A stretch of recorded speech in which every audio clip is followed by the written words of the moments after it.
as well, who in charge for the areas that will present to you, Jason, and also his collectors to join us today to presenting the beautiful destination. And later on, they will share with us on the destination.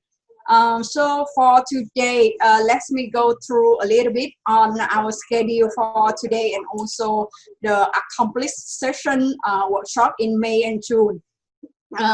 With 6 weeks and go through 7 regions with travel destination workshop and more than 780 logging participants and more.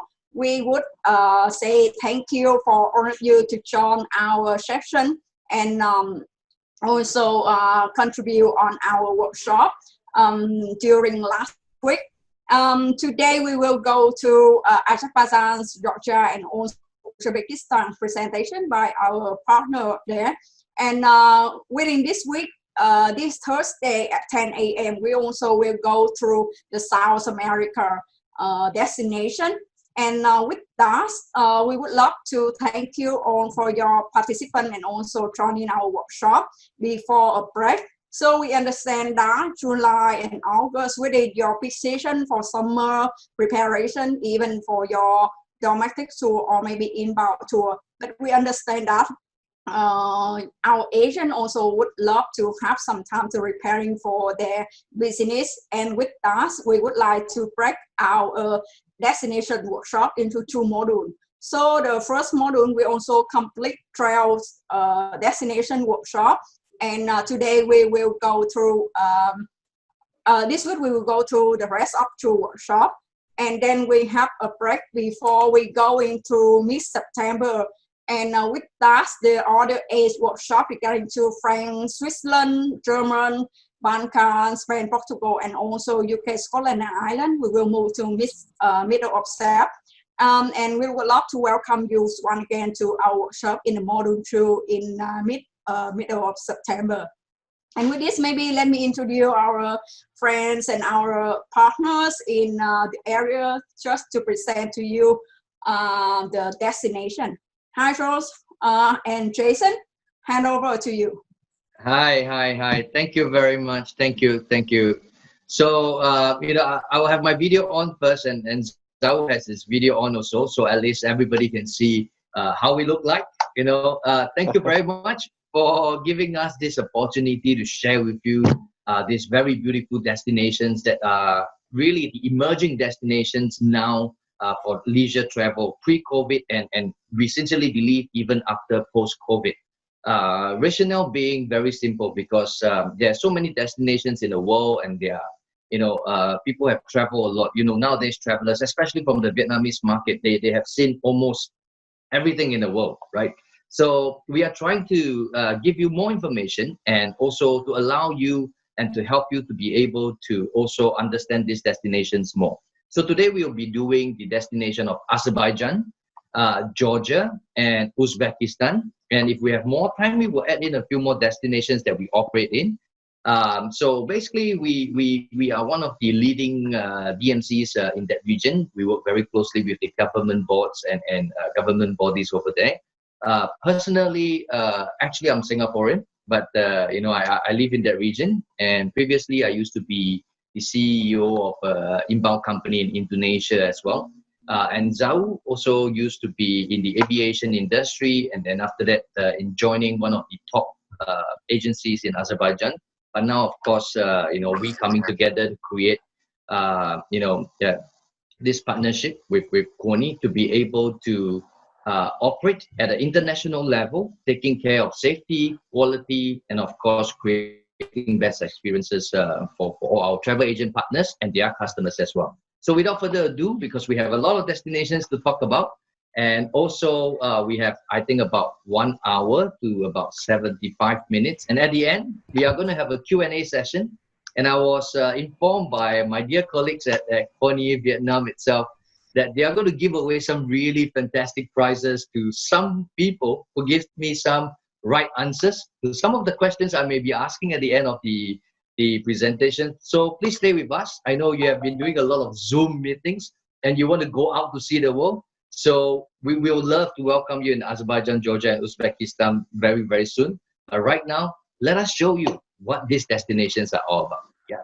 Okay. So if I may, I'm going to share my screen right now. Um, let's see. Let's start with Azerbaijan. So I hope all of you can see my screen. Yeah, all clear. Okay, all clear. That's great. So I'm not too sure whether any of you know where Azerbaijan is. But maybe you have heard of this name, Azerbaijan, and even the way when you pronounce the name Azerbaijan, it's it really sounds exotic and interesting, right? It is very very interesting. As you can see in this picture itself, you see modernity, you see a little bit of European, you see a little bit about mountainous view, ski resorts, and also very, very old heritage buildings. Well, Azerbaijan is this. Azerbaijan is really, really beautiful in the sense that it combines old culture, history, heritage with things that are very, very modern and buildings that are really, really out of this world. So if you're wondering where Azerbaijan is, so Azerbaijan, as you can see right here, maybe nobody talked about this before, but Azerbaijan, if you look at how this Azerbaijan is, it looks like a peace dove, like a bird that is soaring high in the sky. In fact, Azerbaijan is located very near to Russia, Georgia. It shares border with Armenia, Turkey, and even Iran. This piece of this body of water you see here, well, that's actually the Caspian Sea. And as you know, from Caspian Sea, sturgeons, a kind of fish, and of course caviar. Caviar from Azerbaijan is really, really fantastic and really, really good. So, we are going to start right now to tell you more about Azerbaijan. But before we do this, notice the flag itself. You see something that is related to the religion of Islam, right? Most Islamic countries, they have the crescent and the star on their flags. I mean, most countries, right? So if you're wondering, Azerbaijan, is it a, Islamic country by itself? Well, 98% of their population are Muslims, but it is very much like Turkey, where they are very modern, they are embracing, other religions. So along the streets of Azerbaijan, you will see wine, beer, supermarket, they sell pork. So it's a very, very modernized Islamic country. Okay, and of course, Azerbaijan is also known as the land of fire. I'll tell you why in a bit. And it used to be under the Soviet Union as well. So Soviet Union, in the past, they used to have a lot of all these Eastern European countries and some of the Caucasus countries under the Soviet Union. But since the fall of the Soviet Union, each of these countries, it took time for them to grow. But in some of these countries, including Azerbaijan, the growth and the infrastructure has been so modern and done so well that not visiting it's really really a waste.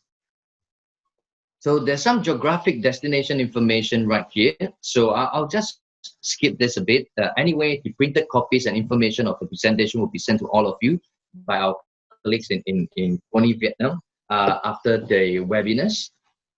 So climate. So I find it very interesting. The world itself has about 11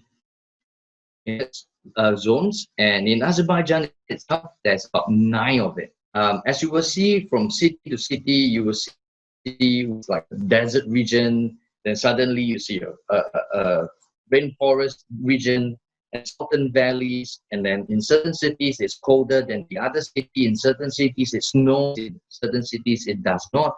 So it's very, very diverse. And because of this, Azerbaijan is really all-round destination that you can actually visit and enjoy. So the capital of Azerbaijan is Baku.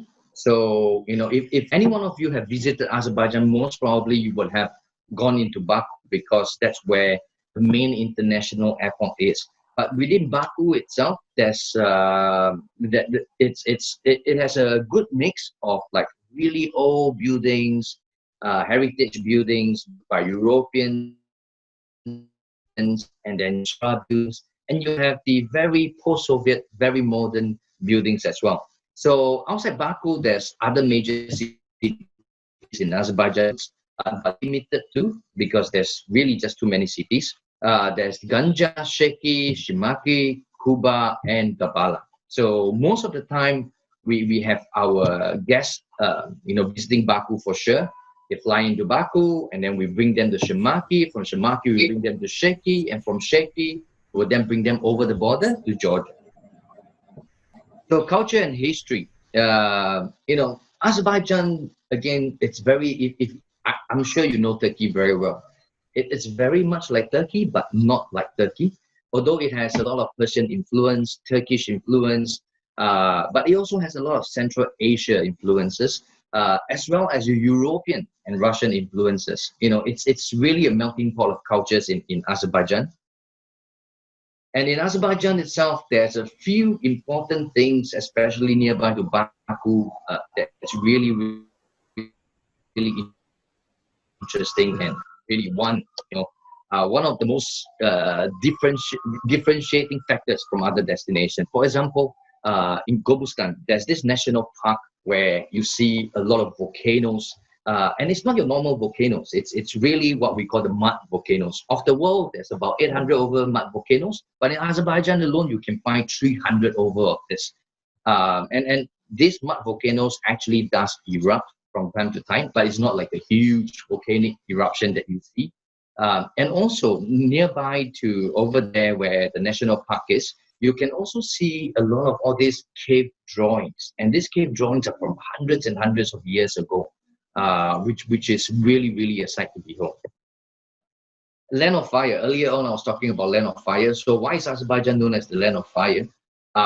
It's very interesting, really. Someone once told me that in Azerbaijan, if you go to some certain places and you dig a hole that is deep enough, you use a matchstick and you put it down, you light it and you put it into the hole, it will catch fire. So because everywhere in Azerbaijan, there is gas and there's oil, and that's what actually the country has been building and growing on. And it was one of the most richest countries, a few hundred years back. And of course, the Land of Fire this term is also from the Zoroastrians that previously inhabit Azerbaijan. Way before the Persian took over the country.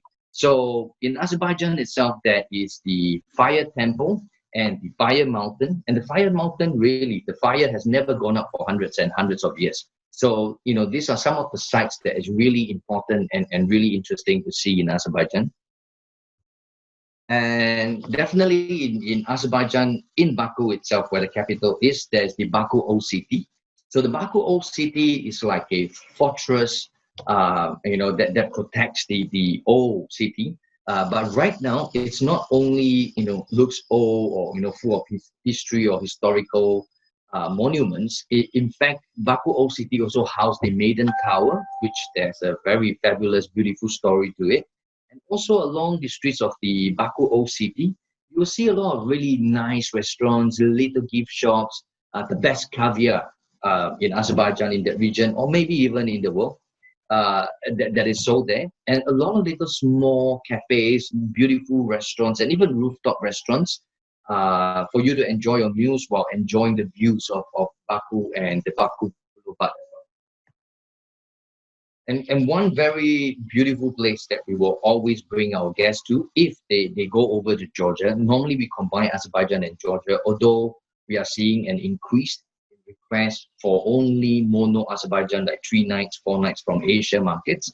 So if they are going over to Georgia, we will bring them all the way to a city called Sheki. And in Sheki itself, there's this very beautiful palace called the Sheki Khan Palace. So Sheki Khan Palace itself, there's the winter palace, there's the summer palace, and in this palace itself, if you look at this picture, I'm sure you can see this colorful glass, the stained glass. It is done by artisans, combined with European artisans, Persian artisans, Turkish artisans, and artisans, from European countries, where they actually built all this and the stained glass without using any tools at all. Over there's actually a workshop that shows you how this is made. And a few hundred years ago when they built this, it's really, really a miracle.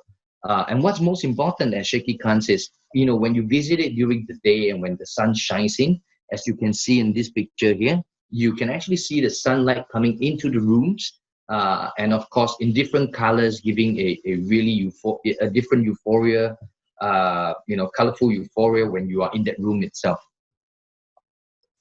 And in Azerbaijan, they are well known for carpets. Yeah, I know. When you go to Iran, when you go to Turkey, when you go to any of these countries, every one of them say their carpets is the best. Azerbaijan also say their carpets are the best, but they take it one step further. They actually have what they call the Azerbaijan Carpet Museum. And if you look at the picture right here, where my mouse is pointing right here, right, you will see that the whole museum is designed to look like a rolled up carpet. So this is one of the places that they can visit to know more about carpets and the history of carpets. But of course, one thing about Azerbaijan that is very special is the confluence of all the cultural factors. If you look at this picture of the musicians itself, you will see that some of the instruments that they are using are very similar to maybe what the Chinese musicians are using, the Indian musicians are using. They have sitar, they have what you call the erhu, I mean the Chinese musical instruments, of course. And this is one of the traditional music cultures of Azerbaijan called the muga. It's also called as God-sent music or heavenly music. So during one of our trips, normally we will have one dinner at a museum restaurant, where at the museum restaurant, they'll be able to watch a cultural show, having Azerbaijani local food, of course, but also watching a performance of cultural performance using these instruments as well as dances. So opera is a big thing in Azerbaijan, as with most of these ex-Soviet Union countries or even in Russia. So this opera building in Azerbaijan, actually it has been built for more than 100 years. So if you can see, some of these buildings that you will see in Azerbaijan, they have a lot of really, really fine details. And in the day and in the night, all these buildings looks different, because in the day, of course, it looks, very European culture. In the night, when all the lights are used to sprout out and brighten these buildings, it really provides a different experience and a different sight. Cuisine, food. Most of the time, travel, is not only about looking at things or experiencing certain activity, but of course, food is something that is very, very important as well. So Azerbaijani cuisine is actually very, very suitable for the Asian markets. Why do I say this? Because in their cooking, they also use, rice. They call it plov, rice to have certain staple items. And they also make certain, things like grilled meat, which is very suitable for Asian palate. So these are some of the dishes that you must try when you are in Azerbaijan itself. So as you can see, there's the kebabs and there is the kingal, and over here you see kutab. So kutab is made from like meat or vegetable, from a kind of bread that is very thin. And of course you will see plov here, which is something like the Indian biryani, but it's not spicy at all. One thing about the food in Azerbaijan, it's not really spicy, and they they use a lot of spices and a lot of vegetables to create their cuisine. So some of the desserts that you see here is very similar. You will realize,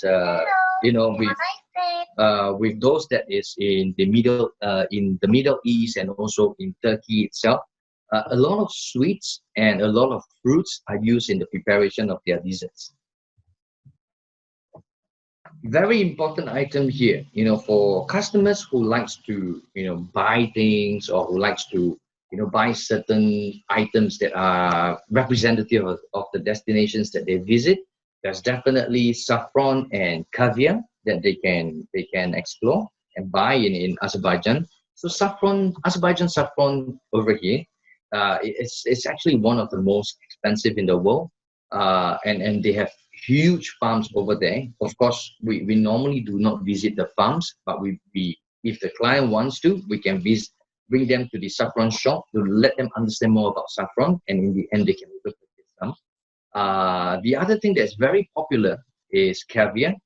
Most of the time, the guests would like to visit a caviar shop, do caviar tasting, and or also understand more about caviar, or they will buy caviar and they will have caviar in their hotel rooms, or on the way to another destination. But Azerbaijan caviar is one of the best in the world. And some of the festivals that are popular in Azerbaijan, which is like important, huge festivals, there's the Novruz festival. And this festival, surprisingly, you will see this festival in Iran, you will see this festival in Azerbaijan, you will see this festival in Uzbekistan, and some other countries. It's like this New Year. It's like the coming of spring, and they celebrate this also on the harvest. So this year the celebration was, much smaller because of the COVID issue. But if every year during March when they celebrate Novruz, there will be a huge parade on Fountain Square, and of course, tourists, visitors, residents, as well as the citizens alike come together to celebrate the welcoming of the new year. And in Azerbaijan, it's actually in one of the Grand Prix race of the Formula One. So normally every year they do it in June. So this year again it has been postponed. Most probably it will only happen next year. There was talk that they were supposed to do this in September, but apparently, the same as in Singapore, because I think it's a street circuit, so it will not be possible for them to do it this year. But Azerbaijan is one of the racetracks, and they race on the streets. So some of the products that we use to create and sell is to have them stay at the Four Seasons Azerbaijan, and because from their room, which is with the balcony, they can enjoy Azerbaijan wine, and also at the same time watch the race go by just below their hotel room. So it's really, really a great experience, because it's better than being at the grandstand of any F1 race. So Azerbaijan this year, they are also supposed to host a number of matches for the UEFA Euro 2020. So every 4 years, they have this UEFA Euro Cup, right? So this year was a bit special because this year they are doing it in, I think, 8 or 9 different countries, where different matches are being played, and not only in one country. So Azerbaijan, Baku was one of the country, but too bad due to COVID. I think most probably this will take place next year. Now, wine. There's not only one, but quite a few of wine festivals happening in Azerbaijan. Because surprise, surprise, in Azerbaijan, there's actually quite a number of really good vineyards, and at these vineyards itself, there's also their winery, their distillery, and they produce really, really good wine. What's really more important is that in Azerbaijan itself, these vineyards, there's one particular vineyard that we work with very closely, Chevan Wine. It's a beautiful place for Instagram photos, for Facebook photos, and you also get to visit the vineyard and also have wine tasting and have lunch over there. So another festival is the Pomegranate Festival. So this fruit is actually a big thing in Azerbaijan. You see it in food, that when cooking they use this. You see it in dessert, they use this also. And also, most importantly, you see this in wine. So they actually use this to produce wine. And you can only buy this in Azerbaijan. I think you can't find anywhere. Even in Azerbaijan, there's only just these few places that sell it. And this is really, really a very interesting product that they have, and a festival that they have in Azerbaijan during autumn period. So in Baku, which is the capital city, there is a few key city attractions that we normally include in our itineraries, although it depends on how long they are staying there. It is not possible to cover all, but we will show you one of the most popular city attractions that are always included. One of it is the Haida Alivi Cultural Center. As you can see, this building itself, if you look at the design of the building, it's like a museum gallery. It has an auditorium. But what's really special about this place is, in this place, you cannot find anything that is exactly 90 degrees sharp points. No way.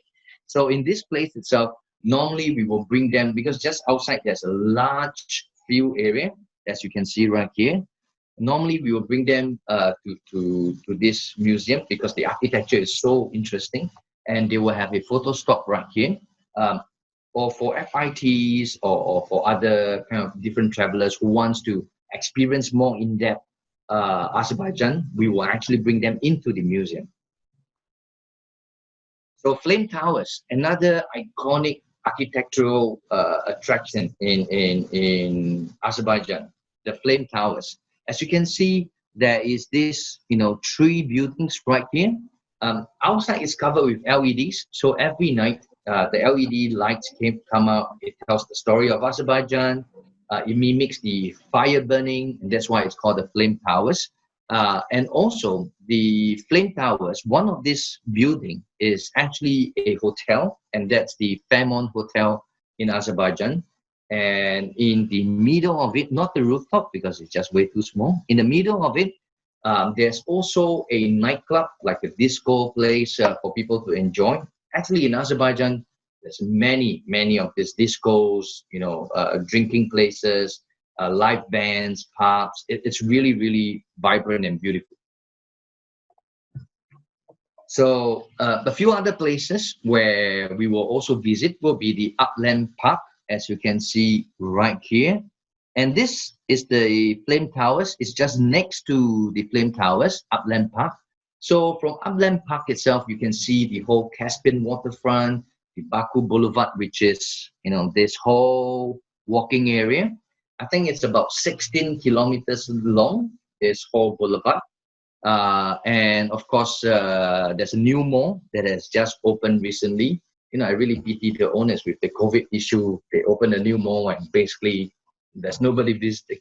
So the Upland Park itself is a great place to view the whole of Baku by day and also view the whole of Baku by night, because it's really, really different experience.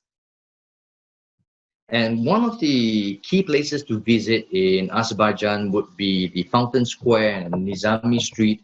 Why? Because it's basically a walking street. There is no cars allowed, no motorbikes allowed. And basically, there's a lot of restaurants, shopping areas, beautiful lighting, great looking buildings, really, really nice restaurants. Even Hard Rock Baku is located in the middle of the walking street, Nizami Street. So basically, if you go to Hard Rock in Azerbaijan, you are having beers right in the middle of this Nizami Street and Fountain Square itself.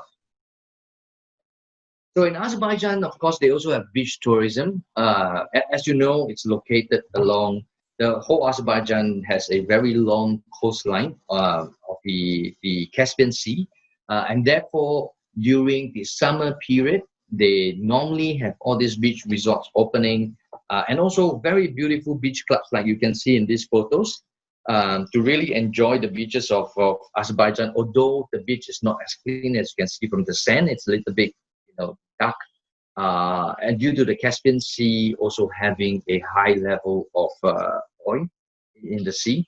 So although you do not really go into the sea to enjoy much, but the facilities at all these beach resorts, as you can see, almost every resort have a beach club and like a water park for the families to enjoy. Medical tourism. You will be surprised that in Azerbaijan, it's actually one of the leading medical tourism destinations in the whole region. You have a lot of people coming from Lebanon, coming from Middle Eastern countries, and even from Europe nowadays to go there for medical tourism. Of course, the medical tourism includes things like cosmetic surgery, cosmetic dentistry. But what's really more important and very unique is what you see here. This spa treatment right here. This spa treatment is, what they are using is called naphthalene. So naphthalene is like a sulfur-rich crude oil mixture that supposedly have a lot of health benefits. So currently, a lot of Europeans and also a lot of Israelis and Middle Eastern guests, they travel to Azerbaijan to stay in a resort for the naphthalene spa packages and treatment. So, as I mentioned earlier, Azerbaijan has a lot of climates, and Azerbaijan also have winter. So during the winter periods, like for example in Baku, maybe during winter you will snow for 1, 2, or 3 days, not really heavy snow. But if you go out to the other cities, like nearby to Sheki, you have Tufandag, or nearby to Kuba, or you actually have Shadek. So they have very beautiful and nice ski resorts, very safe ski resorts. They are all built and managed by Austrians. And as you can see right here, the hotels of the ski resorts are also based, right in the middle of all those ski slopes and in the mountains. Not like in certain countries, like maybe in Japan, Korea, where the ski resorts, when you see the resorts, it's like, oh, you are like in a city by itself. But actually in Azerbaijan, you only see a few buildings of the hotels, and other than that, it's all mountain views and white snow. And in Shadek itself, even in Tufandag, they have this cable car. Even if you don't ski, they have this cable car which allows you to go up all the way to the top of the ski slope, where there's actually a restaurant at the top of it. I think it's about 2,600 meters above sea level. So there's a restaurant on it, and it's really cold, and you have a nice cup of hot Azerbaijan tea, or maybe wine, beer, martell, brandy, whiskey, whatever. It's really, really interesting experience. And of course, while going up or down, you get to see the surrounding mountain views, and of course, the ski resort experience. And also, if people don't ski, within the resort itself, there's a lot of activities happening for children, and also for couples as well.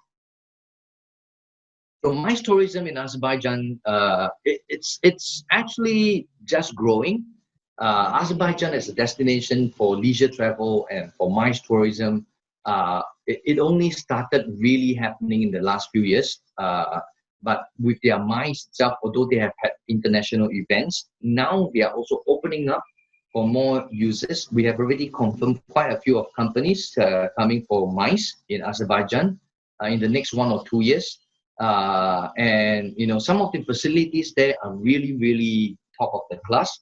As you can see right here, this is the Baku Convention Center. It's next to the Heydar Aliyev Cultural Center, and inside this hall especially, and this auditorium itself, they use state-of-the-art technology, very modern technology, where they use hydraulics to change the stage and the seating within 45 minutes. So, and besides that, there's also a lot of other international chain hotels in Azerbaijan that can hold bigger groups as well. So speaking of hotels in Azerbaijan, so in Azerbaijan, international chain hotels, there's quite a number of it, including things like Hilton, JW Marriott, Holiday Inn, chain hotels. Intercontinental is coming up soon. Hyatt Regency is one of the oldest hotels there, but still good quality, and pricing is good as well. Four Seasons Baku, right by the main Boulevard Road, where F1 cars actually race by. So there's that, and Fairmont Hotel, of course, in one of the towers of the Flame Towers.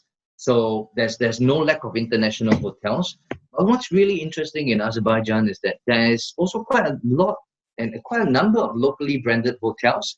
And not only in Baku itself, these locally branded hotels are actually sometimes even better than the international chain hotels. For example, this picture you see here, this is the Shimaki Palace Hotel. It's really, really luxurious, and you know, it is perched on a mountain top. You can stay there for 1-2 days, you know, enjoy the facilities. They even have their own bowling alley inside. You can go for horse riding, you can shoot a gun, you know, lots of things to do there. And when it snows, it gives you a different experience also. And right here, you also see this, the Macau Hotel. Inside, they have this spa that has one of the most unique spa treatment in the world, as well as, you know, their own bowling alley, their own facilities. But this is in Shaky. So this is one of the hotels we use when we have guests coming through Shaky and going into Georgia the very next day. And you can see this is Tufan Deck, one of the ski resorts. So airports. So actually in Azerbaijan, they have quite a few international airports, but most of the time we will talk about only the main airport in Baku itself, which is the Haydar Aliyev International Airport. The airport is constructed very, it's done very well. It's not a very huge airport, but it's very, very modern. It has all facilities. It's actually an enjoyable experience to be in the airport itself, not like certain airports where it's really, really tough to be in the airport. So some of the airlines that flies into Azerbaijan, you will see most of these airlines are, you know, really Russian or ex-Russian states airlines, or even from Europe or from the Middle East. But mainly from Asia, we will suggest a few airlines that you can consider using. One of the airlines that you can consider using will be Qatar Airways, of course. It has one of the best timings, and it also have one of the best rates, to be honest. Most of our customers use Qatar Airways, or you can also use Emirates. But Emirates, when they fly from Dubai to Baku, Azerbaijan, they use Fly Dubai, which is their you know, low-cost carrier. But most of the time, our partner agents, they actually use Emirates, and with LCC Fly Dubai, and they will pay for the food service and the luggage on top of the normal fare. So I think it's just a top up of 10 or 15 US dollars for additional services. I'm sure Emirates will settle that for you guys if you are using them. And of course, there is also talk that Azerbaijan Airlines will be flying to more cities in Southeast Asia, most probably Singapore, Bangkok.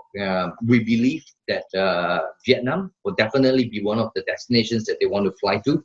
Vietnam has one of the highest, fastest growing outbound market in the world. So I'm sure a lot of airlines will be building that as well.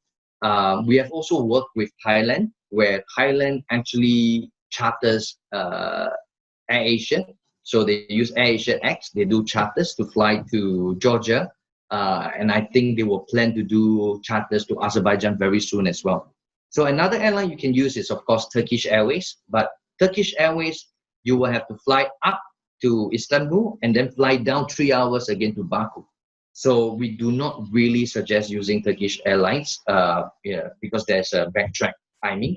But if they are giving very good rates, why not, right?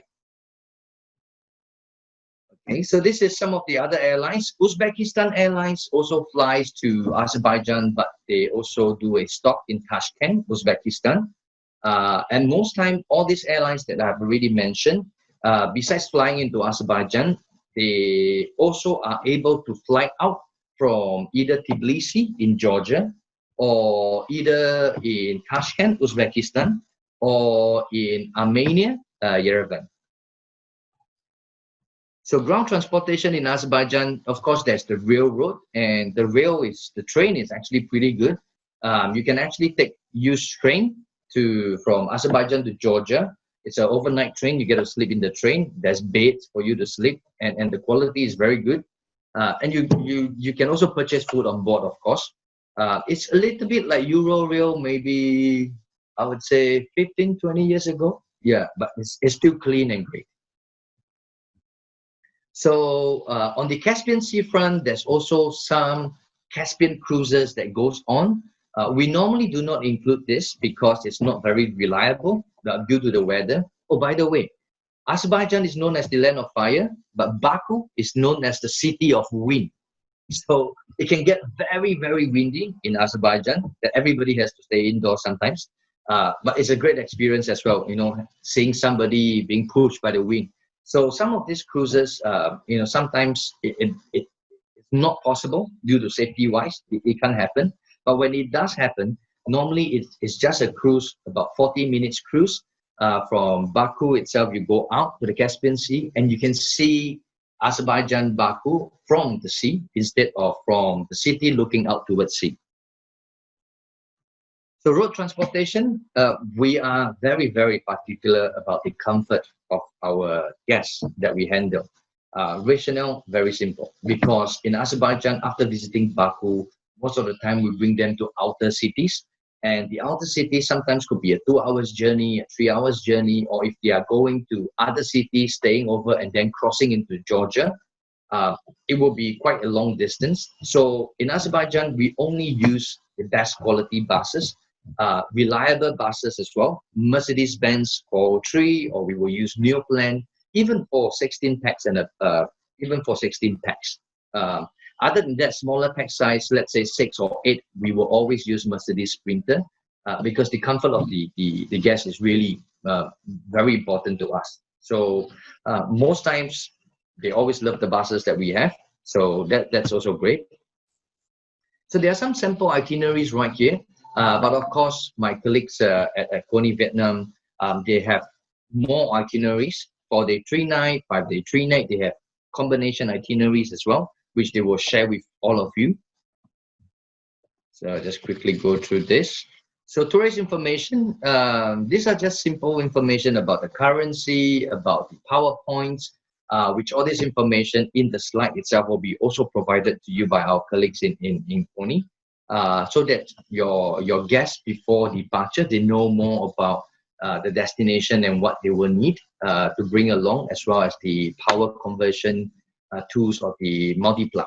But Vietnamese, they are so well traveled nowadays, so I'm sure that will not be a big problem. So visas, okay, that's interesting. As you can see right here, right? Okay, so you can see right here, Vietnam. Currently, it's actually the e-visa, and e-visa is very easy to apply. You just need to go online, pay US $25 for every person, apply for the e-visa within 3, 4, 5 working days maximum. It will be approved and they will send it to your email. Just need to bring along the e-visa. But of course, a lot of times, either our partner agents will do it on their own, or we can also provide that service for them. But we will always tell them to go to the right website, because there is only one official government website that charges $25. That's the actual price. But if you Google it, you will see a lot of websites selling you visas of Azerbaijan at $75, $80. So we always give them the information so that our agent partners do not buy from the wrong websites. Although they can still go in, but they'll be paying more than they should be paying.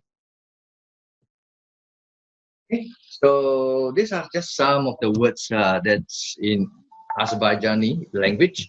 So I can still speak a few, salam, choksao, yeah. But in Azerbaijan, they also speak Russian. So most of the population are able to speak Russian as well. English is not too much of a problem in most of the touristic areas. If you go out to the cities, then yes, maybe English will be a problem. But nowadays with Google Translate and all the translate apps, and most importantly, our tour guide that's always there and ready to assist, our customers never face any issue. And if you're thinking about safety in Azerbaijan, Azerbaijan is very, very safe. You will see a lot of police presence on the streets, police cars on the streets, and it's essentially a very, very safe city and country itself. So that's for Azerbaijan. Okay. So I just stop share for a moment before we go on to the next destination, Georgia. So if I may be going too fast, I may be talking too much. Maybe you have had some questions that you may want to ask. Maybe you have something that you would like to ask. Okay. Right.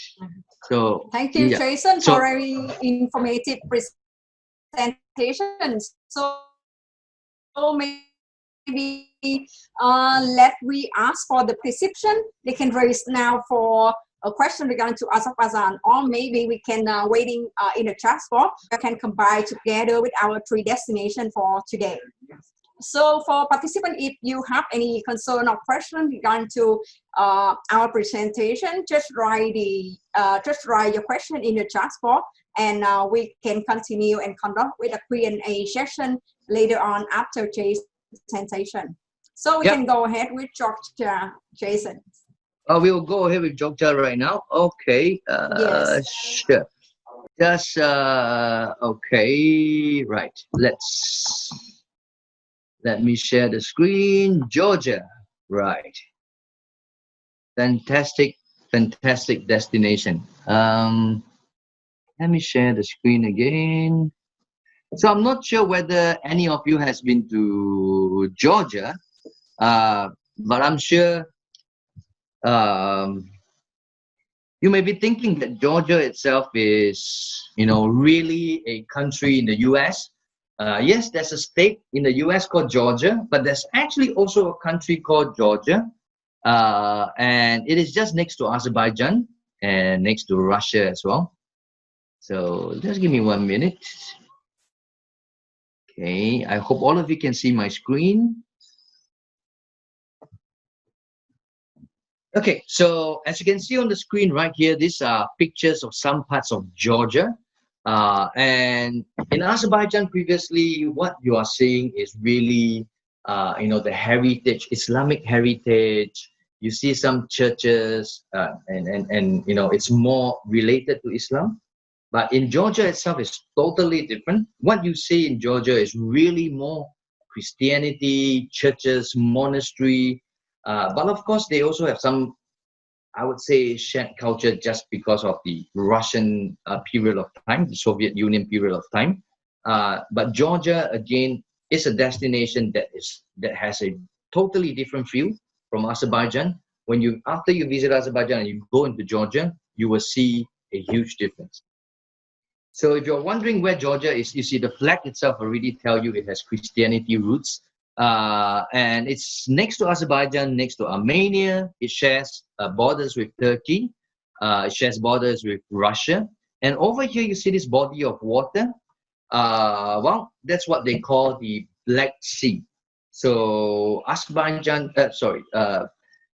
Georgia itself, they have a coastline that is on the Black Sea. And one of its city, Batumi, which is just right at the Black Sea, is a really beautiful, beautiful city.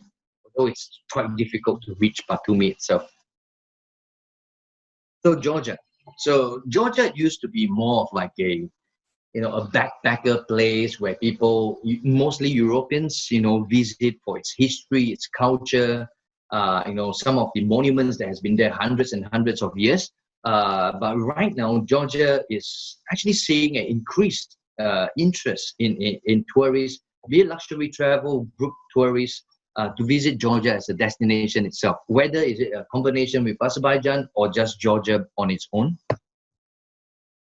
So Georgia itself, it has a confluence of different cultures, mainly from the Soviet Union period of time. It's also an important part where, previously the Silk Road, where, Chinese merchants travel through, Indian merchants, European merchants travel through and meet to trade.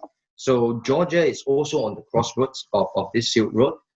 And later on, you will see some of these influences in some of its cuisine and some of its items. So the destination information on the areas and all, I'll just skip it. So climate. So the climate itself is a little bit similar to Azerbaijan, although during its summer itself is still pretty cool.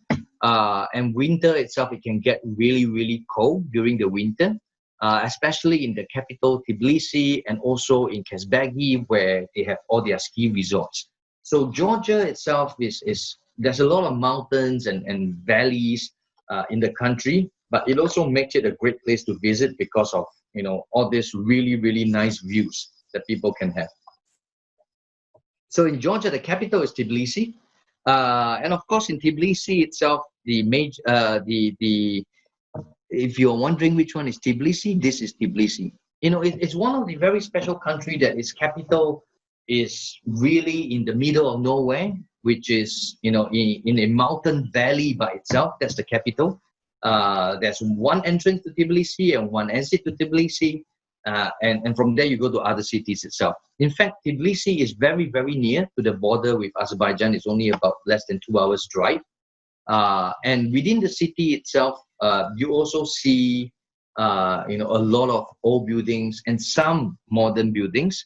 But outside of Tbilisi, where the capital is, there are also other major cities like Batumi, Kutaisi, Rustavi, Gori, and also Zugdidi. So Gori is very important because in Gori itself, maybe not many people know this, but Joseph itself is actually from Georgia, and Gori is his home city, his hometown. So currently, right there, there's a museum, there's the house that he stayed in, the train that he used to travel in, you know, that people can visit and really have a piece of history. Right? So next would be culture and history. As you can see right here, the culture and history is really built a lot more on Christianity, and also, you know, they are more European in a way. If you look at their culture and history itself, it also has a very long history of winemaking, which we will tell you more in a bit. And of course, in terms of the monasteries and in terms of the sites that you can see, they have churches from hundreds and hundreds of years old.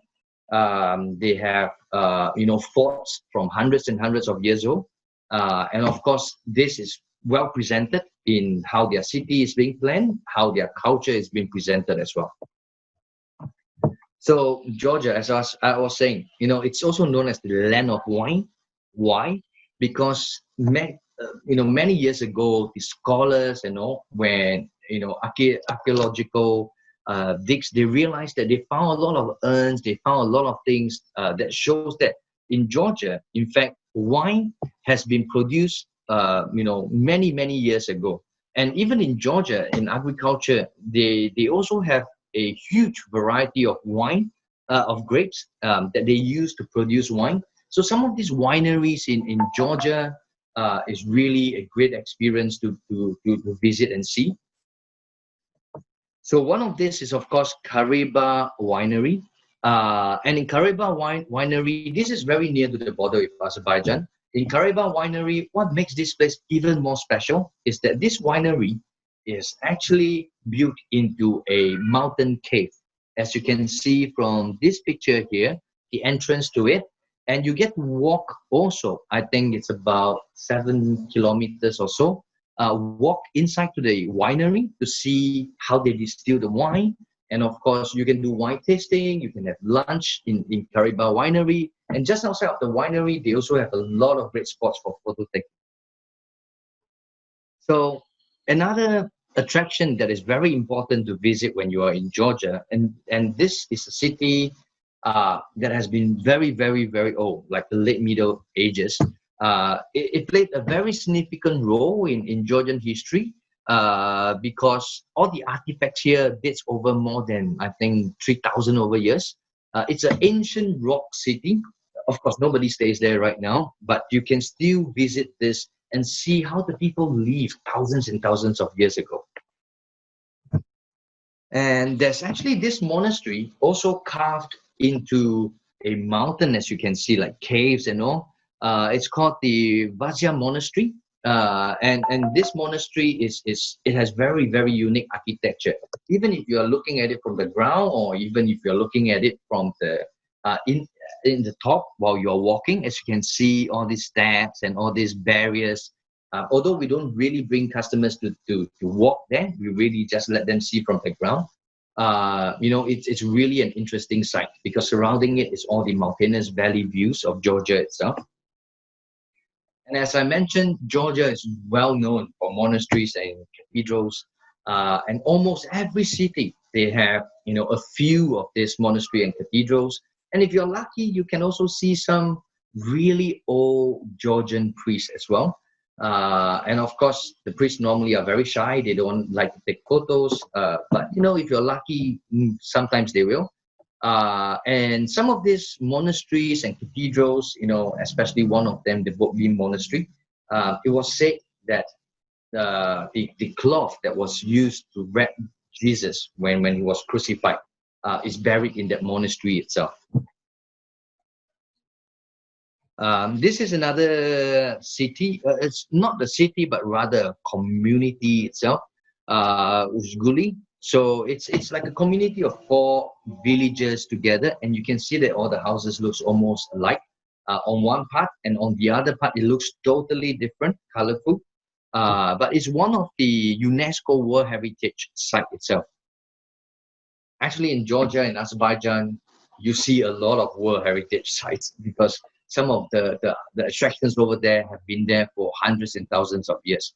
So this Kashki pillar, this is something really interesting. It was said that only male monks can climb this to be nearer to God as they practice. So they climb all the way up and stay in that monastery and they pray to God. And only the male monks can do this. And it's a very unique pillar monastery because I think in the world itself you don't really see such a pillar smack in the middle of nowhere. And as you can see, Maximus the Confessor, it's a 7th century monk. It was dedicated to him and it was built to commemorate him. So these are some of the festivals that happens in Tbilisi, the Tbilisi Soba Festival. As I mentioned earlier on, in Georgia itself, agriculture is a huge thing. Fruit farms, and of course, fruits that they use in cooking, in desserts. It's a big thing. So it's like a huge farmers market that happens every year. And Tbilisi Soba Festival, it's really a good time to really, walk around. And they normally hold this in Tbilisi, in the city center itself. So some of the other festivals include the Ajin Festival. As you can see, they replay some of the fights of history. And you will also be able to see a lot of traditional costumes on display. And Wine Festival, definitely, Georgia is somehow known as the birthplace of wine. And therefore, in Georgia itself, that they have a lot of wine festival happening. And you can also, of course, visit the wineries and all, which almost every day, I think it's a wine festival that they have. So they have a few of these really fun music festivals that happen in Tbilisi and in Batumi. In Batumi, they call it the Black Sea Jazz Festival. In Tbilisi, of course, it's the Tbilisi Jazz Festival. It's really, really well attended by people from around the region as well as from Europe. And the Cheese Festival. So if you realize in Azerbaijan, you don't see a lot of cheese. They don't really use a lot of cheese. But in Georgia itself, cheese wine is like a daily staple. And they actually have one festival for it as well. So the cuisine. Earlier on, I was talking about, how Georgia is also on the crossroads, of the Silk Road, where Azerbaijan is also, part of the Silk Road before. So some of the food in Georgia cuisine, you can see that it's actually influenced by Asia cooking. Like, for example, this. So you can see that this kinkali right here. So it's like meat dumpling, like, the dumpling we know. So it's big dumpling, and inside there's soup, like, the xiao long pao that you see nowadays that is very popular. So, but this is not small. It's actually very big. Most of the time you eat this with your hands because you can't use chopstick or spoon to actually eat this dumpling itself. And of course, in Georgia, just like Azerbaijan, they also eat a lot of meat. Chicken, beef, lamb, and what's really interesting in Georgia is this bread with the egg. You see khachapuri. So this is a very famous food in Georgia. And if you go to Georgia, you must try this. It's really. And the dessert itself, in Georgia, you will also see that they use a lot of fruit jams, and they use fruits for a lot of their dessert itself. They actually also have something like this, which is like a, nuts, almonds, fruits that they it looks like as if it is wax, but it's actually done with fruit paste that actually chain it up together, and it's really sweet. So in Tbilisi itself, there are some city attractions that are really interesting within Tbilisi.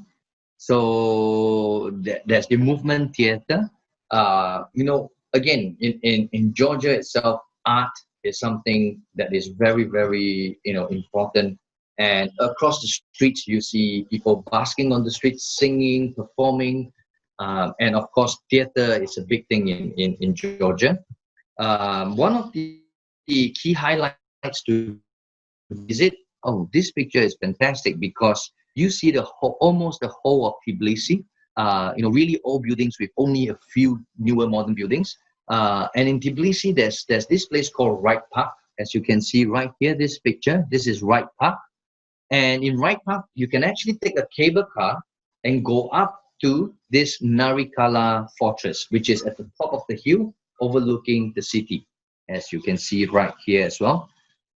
So it's really beautiful to take the cable car to go on up and then look down to the whole of Tbilisi. And there's also a very interesting piece of architecture. It's called the Peace Bridge.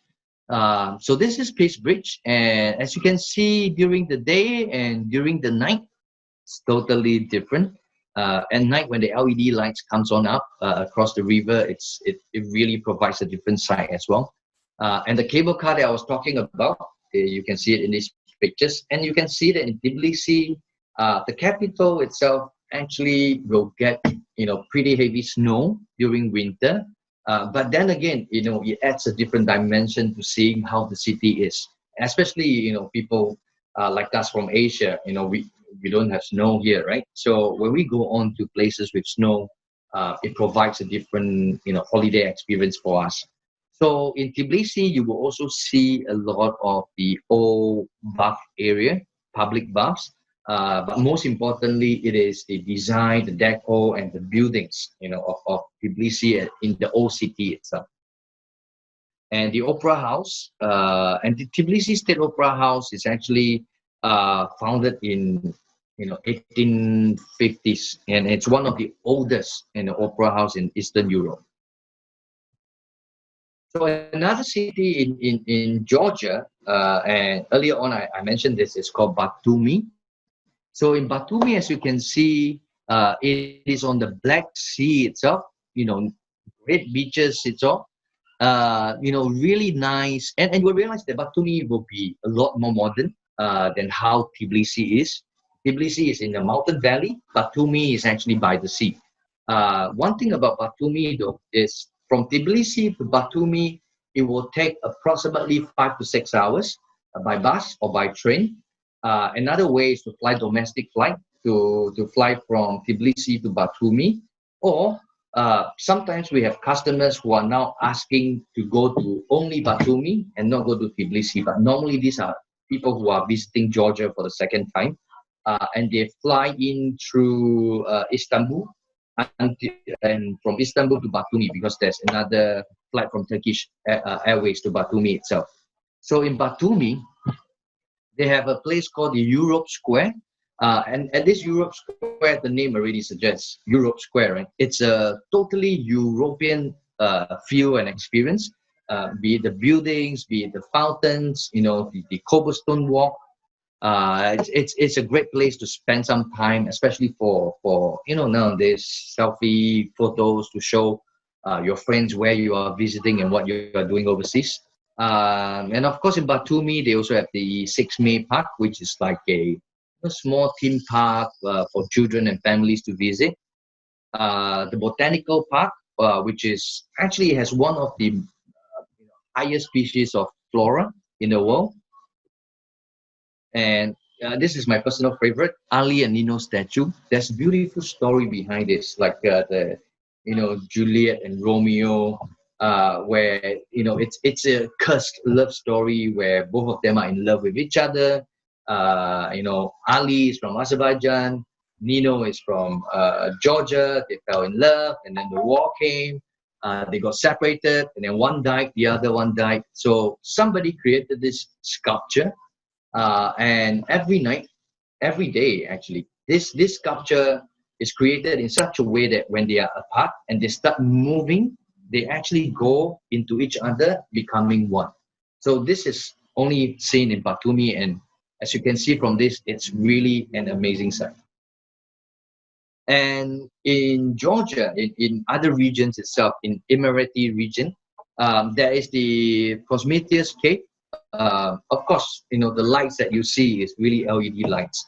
But really within the caves itself, the guests can actually walk along the caves. But normally they only allow you to walk, like about, I think, 1 kilometer plus, that you can visit the caves. And normally to get to this place it will take some time. So not every tour groups we will bring them to the caves.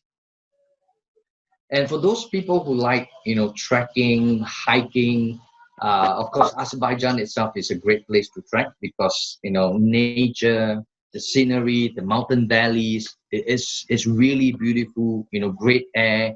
And as you walk along the valley, sometimes you see one church out of nowhere, or you see, some really nice mountainous views.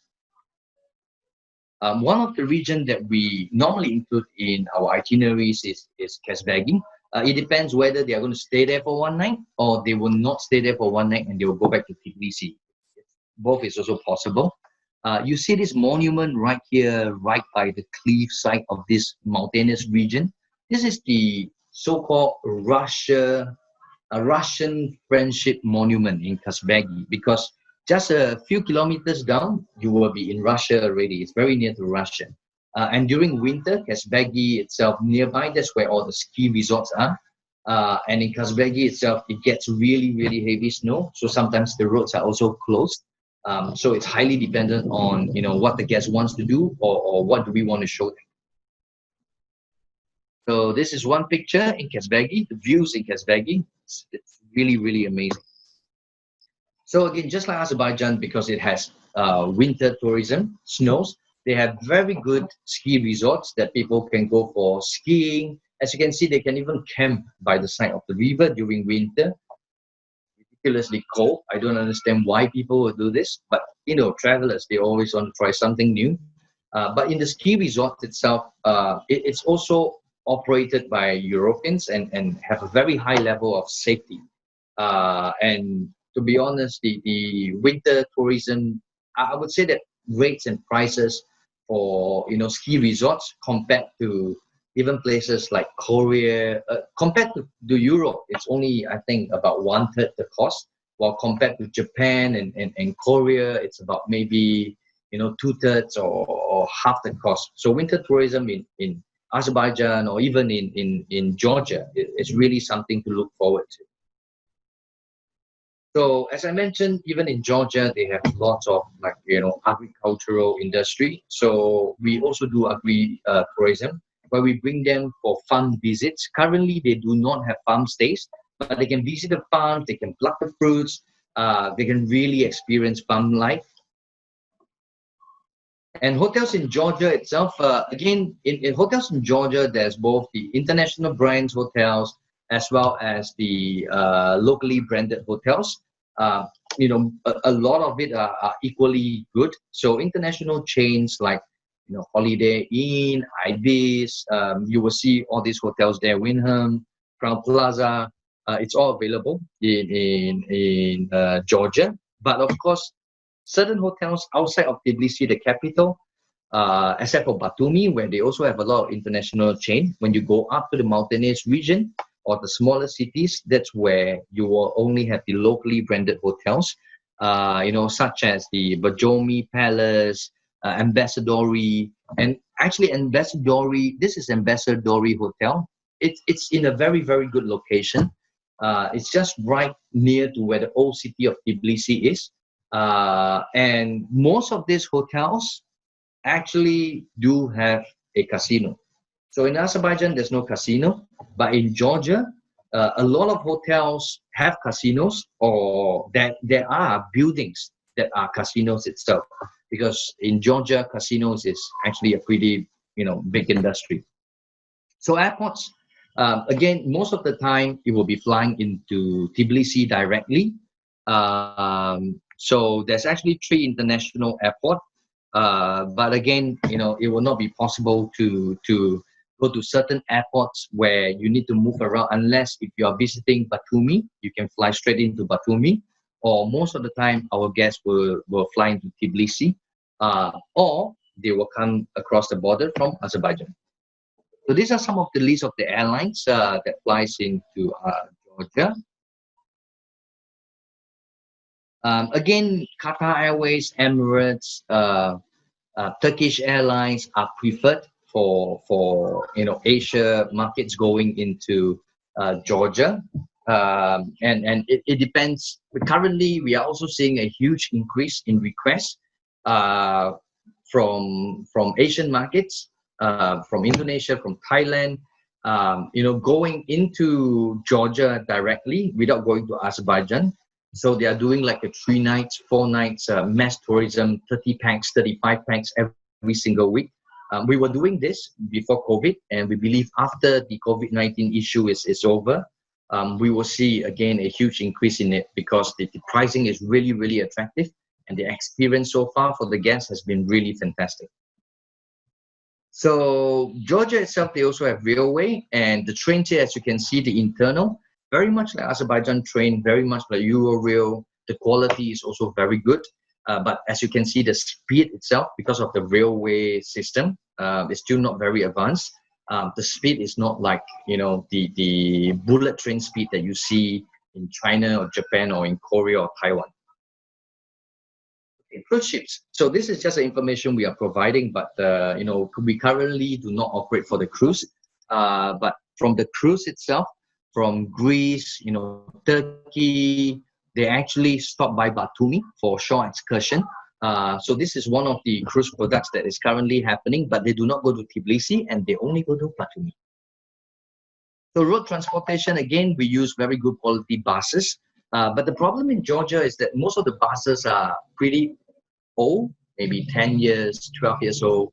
But you won't notice that it's 10 or 12 years old or 8 years old, because basically it has been refurbished. The seats are all reupholstered. The engines and everything has been done up. So because over there, safety is a very important part of what we do.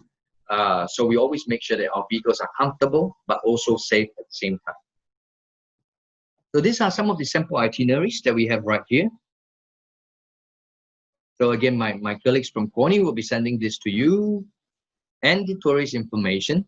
Also on the electrical power sockets, the currency, and some other tourist information that you can also receive when we send the actual slides to you as well.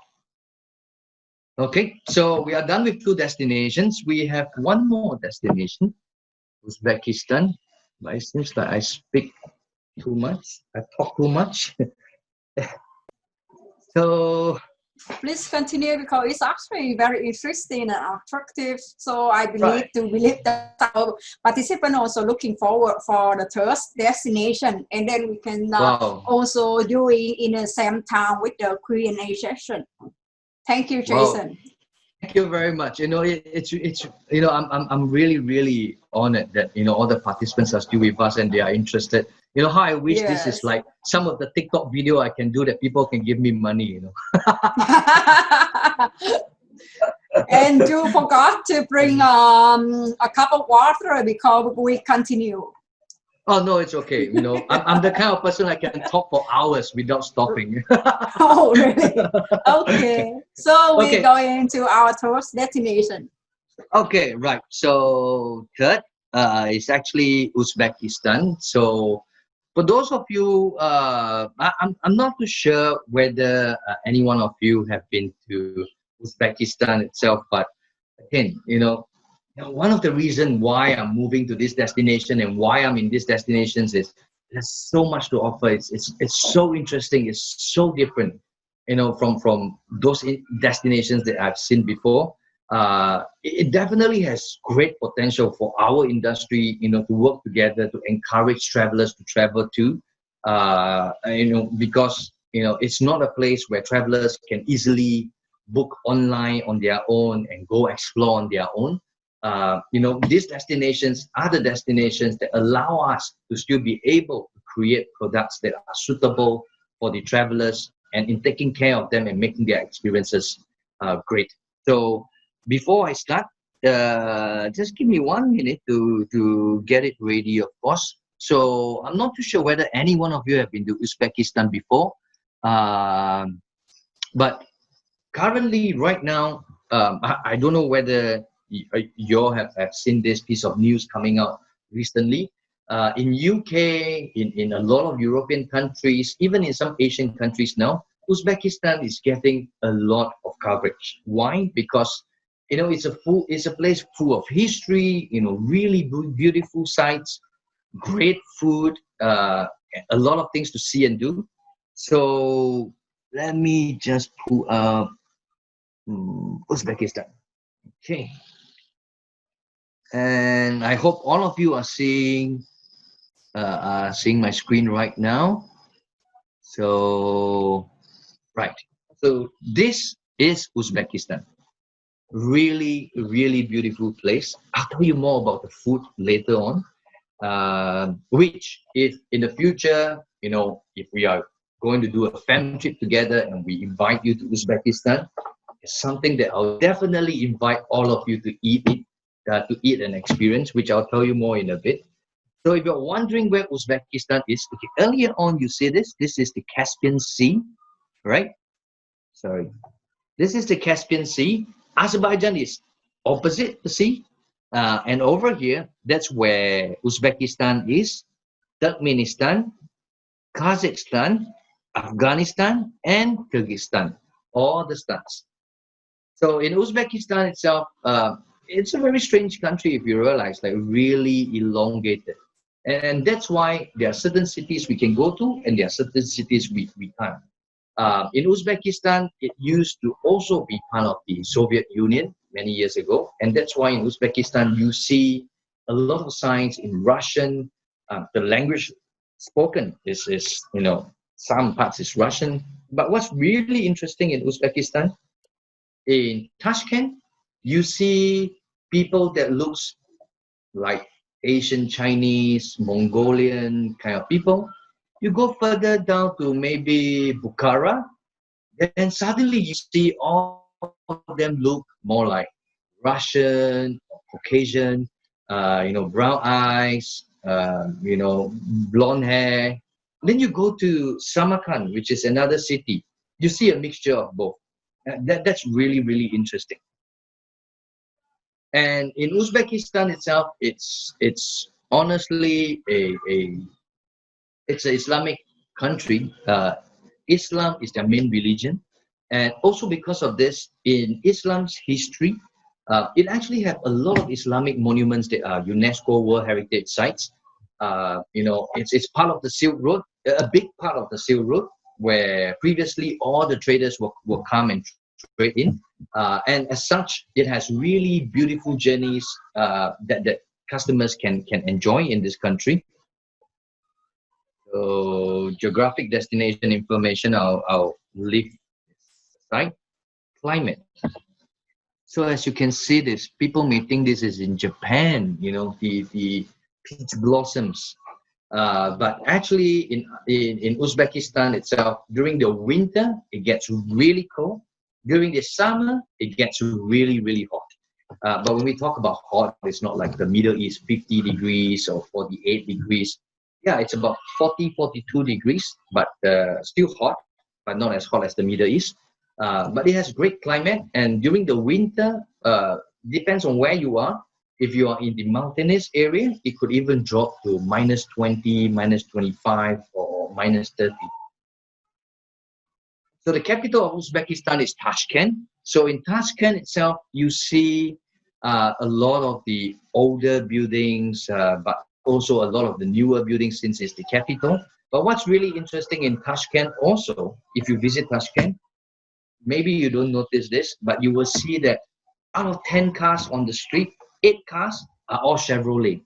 I don't know why, but you will see a lot of Chevrolet over there. And what's most important is in Uzbekistan, especially Tashkent, they have a huge community of Koreans who live there. Because actually Koreans and people from Uzbekistan, they share a very similar culture and ancestry and family history. And in Uzbekistan, of course, there are other major cities like Samarkand, as I mentioned before, Namangan, Bukhara, Khiva, and of course, Samarkand I mentioned. So these are the main cities that we normally will have our guests traveling to. So Uzbekistan itself, on their culture and history, it's one of the most ancient civilizations of planet Earth, of course.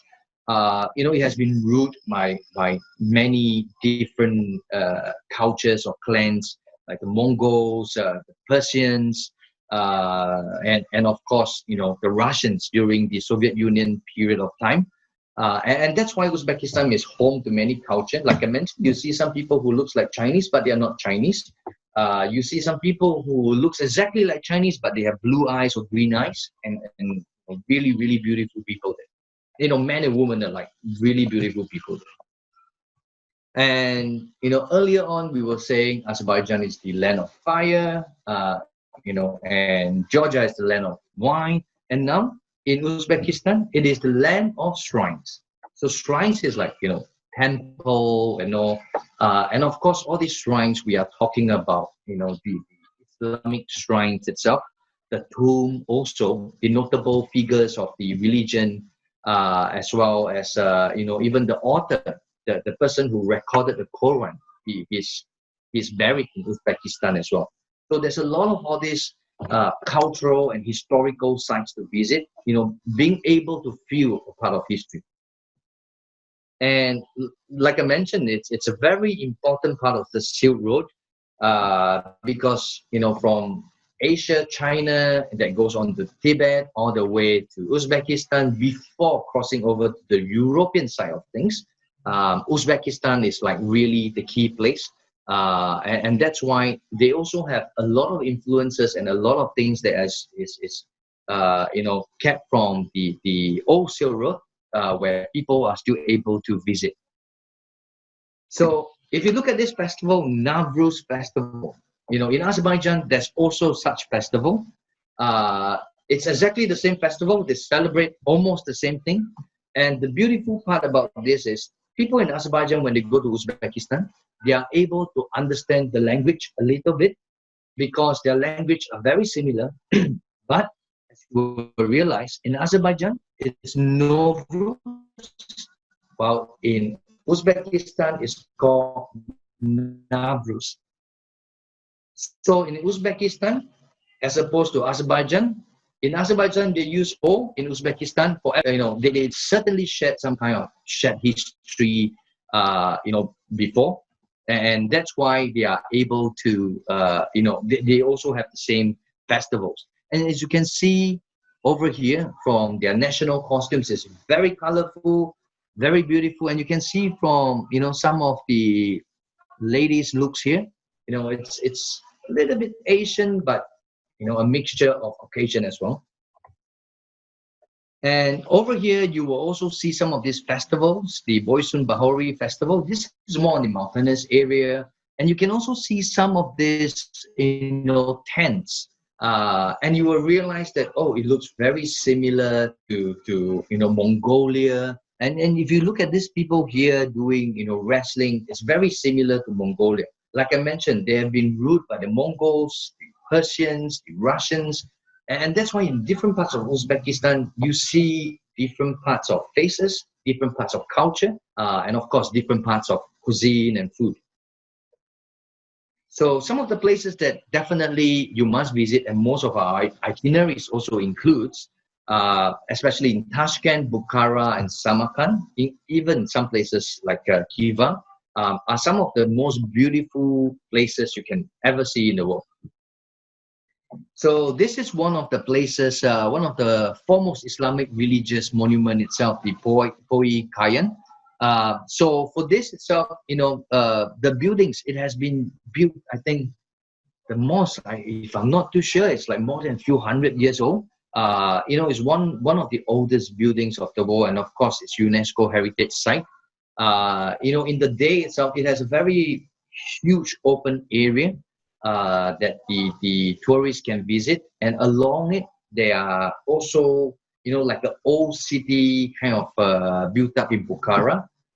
That a lot of guests likes walking around, and further down there's also restaurants. Just walking in this place itself it's really, really fantastic. And of course, in Islamic culture, you will always have the minarets, right? So this is one of them, and this is a very decorative minaret. It's called the Kauta minor minaret, and of course you can find this in Uzbekistan. But it's in a city called Khiva itself. And to go to Khiva from Tashkent, most of the time you need to take a flight. So unless, normally for group travel, we don't really do Khiva. We will normally only do Tashkent, Uzbekistan, which is the capital. And then we'll go to Samarkand, and and Bukhara, and then back to Tashkent itself. So this is a very beautiful fortress that is in Bukhara itself. It's called the Ak Fortress. So inside you see, places that people used to stay. You see places that, it's like in an old city environment, small lanes for you to walk around. So in the day itself, this fortress is like, really, really huge and mega. But in the night itself, with all the lighting coming up itself, again, it provides a totally different experience as well. So some of the incredible landmarks, and if you will realize, if you look at most of the buildings, right, it's almost all is related to the religion itself, Islam.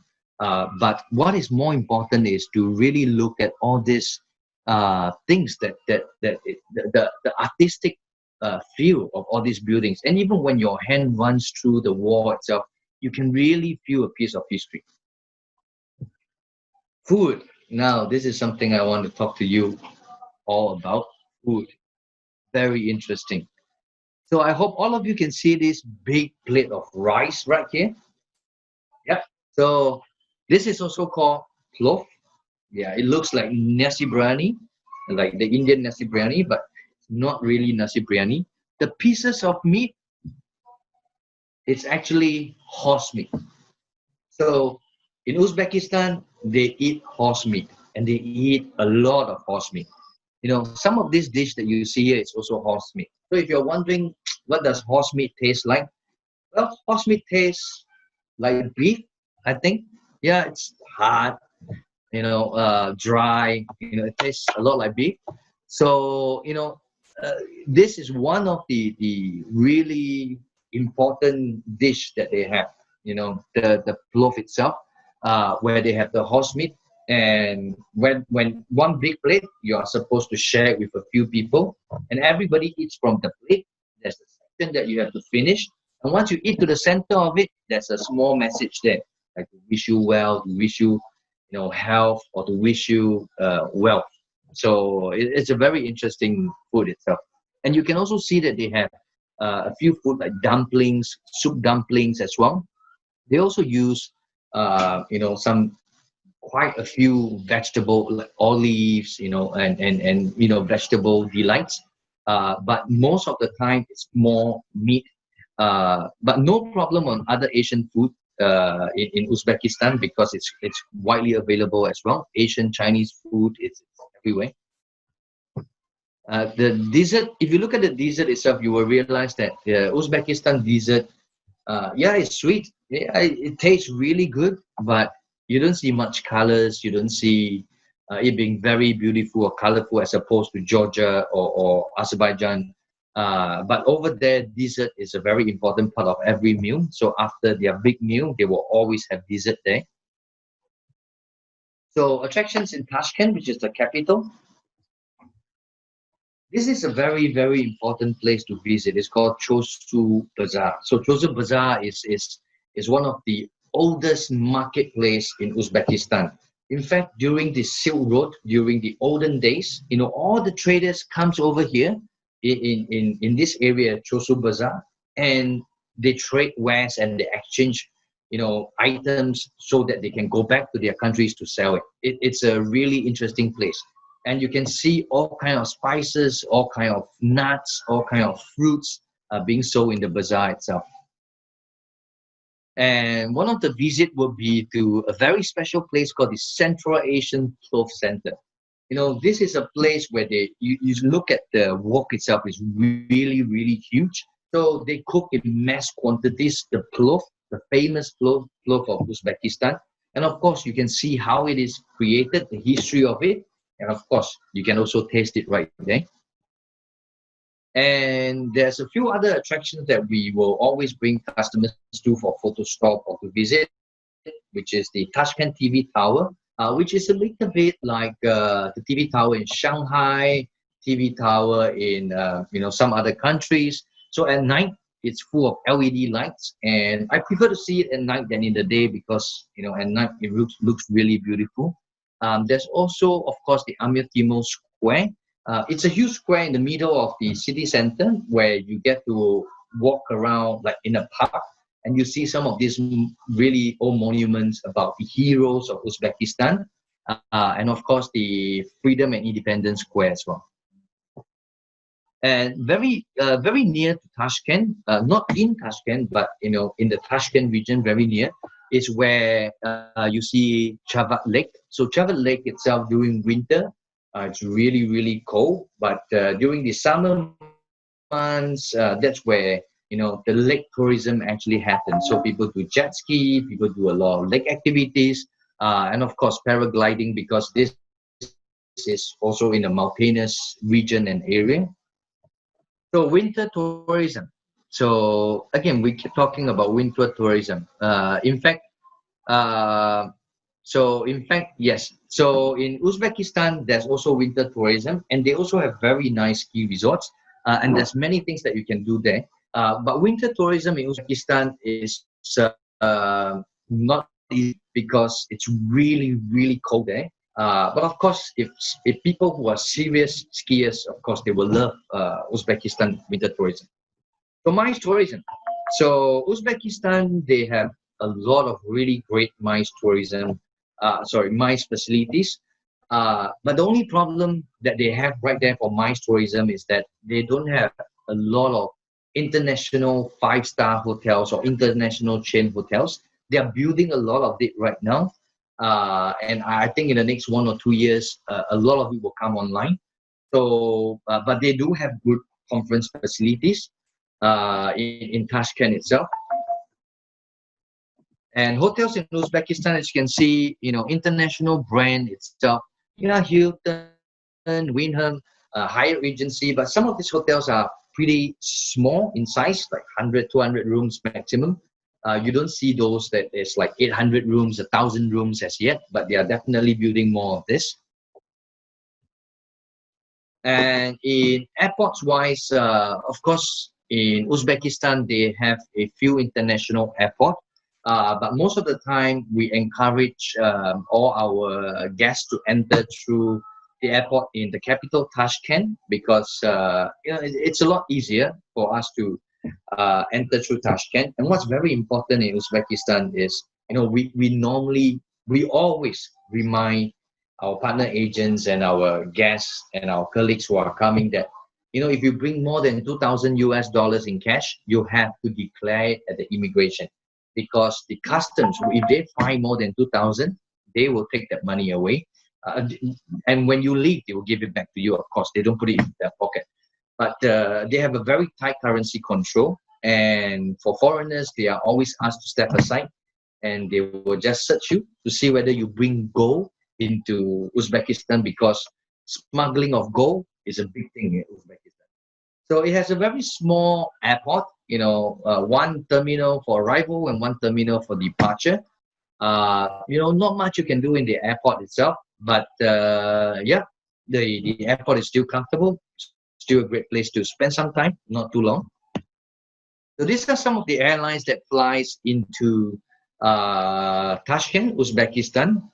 So a lot of international airlines flies there, as you can see, Turkish Airlines, Qatar Airways, and Uzbekistan itself. From my understanding, they are also looking towards opening up a route. I'm not too sure. They were saying Ho Chi Minh. They were planning to open Ho Chi Minh as well, or it's already open. I'm not too sure. But they are definitely looking at it. And one of the things that I really like is the train experience in Uzbekistan. It's very comfortable, clean, great, pretty fast. And in our itineraries, we actually include a train experience most of the time, because from Tashkent, when we want to go to Bukhara, we will definitely use a train because it's so much better and faster. It's only like, I think, 3 hours if we use the express train. On the train itself, there's also food. There's a restaurant that you can eat. And it's comfortable and clean. Really great experiences. Then you can see a lot of other smaller cities as you travel by train. So most of the time we take the train from Tashkent to Bukhara, and from Bukhara we take a bus to Samarkand, and from Samarkand we take the bus back to Tashkent. So in Uzbekistan itself, the buses we use are also very comfortable. Although we try to use more Mercedes-Benz or Neoplan there in Uzbekistan, but the quantity there is really limited. So most of the time they give still very good quality buses, but they are using the newer buses such as like Yutong or King Long, as with in Dubai or most other cities nowadays. They are using these China brands buses. But still safe, still comfortable, and still really great. So these are some of the sample itineraries which my colleagues at Corny will definitely be sending over to you after our webinar is over. As you can see, 5 nights, 6 days, we travel to quite a number of cities. So the tourist information, again, there will be some tourist information right here. The power cables, the currency, and as I mentioned, it's very much like Vietnam, the currency there, like Indonesia, like Vietnam, where they have like 1 million, 100,000. So just like in Vietnam or in Indonesia, in Uzbekistan, for example, everybody is a millionaire, right? So everybody has 1 million. It's just what currency, right? So yeah, so it's and the cost in Uzbekistan to buy items are not necessarily very expensive. So it's definitely a good destination to consider as well. In Uzbekistan, we also can combine with Kazakhstan, we can combine with Kyrgyzstan, Turkmenistan, to create the itinerary called the 5 stans, to visit the 5 stans. Although most of the time we try to encourage people to just visit Uzbekistan, because what they see in Turkmenistan and the other stans are more or less very much alike. So we don't want them to waste their experience and their time there. So with that, I've come to the end of the 3 destination presentation. Thank you, Jason, once again for your time and effort and also informative presentation. I believe that our participants have very enjoyed this, and also we from now we will open for any question for Jason and also his team in the area. So I do believe that our colleagues also reply in some of the questions that we got in the chat box. And in case that you have any more question or any further concern, please also say in the chat box or maybe unmute yourself to share with us. Right. So I think over here there are some questions like, for example, the best seasons for traveling. So I think that's important to highlight a bit. So for all the destinations that we have presented itself, in fact, all destinations, I would say it's an all year round destination because it also depends on the product or the experience we want to create. For example, if they want to go for ski resorts, then definitely that will be the winter season.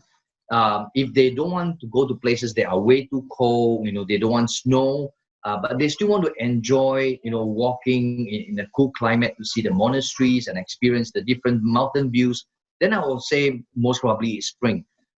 So I would say it's a all year round period, but of course there's always the peak period and the low season.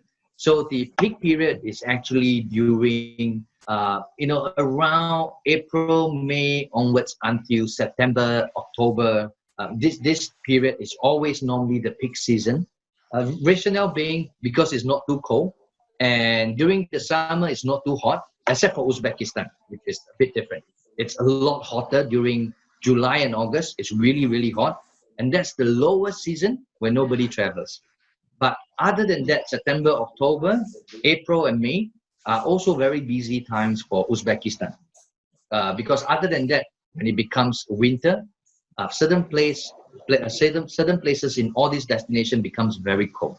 So again, we are always happy to work with you and your product teams in the different agencies. Together with Pony, we will create a product that you intend to market to your customers.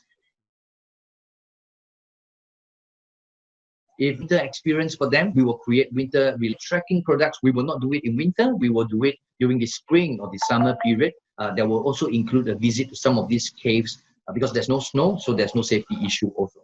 So what I'm saying is that we are more than happy to customize for you exactly the different kind of products according to the different kind of seasons that you may want to travel. So I hope that answers your questions.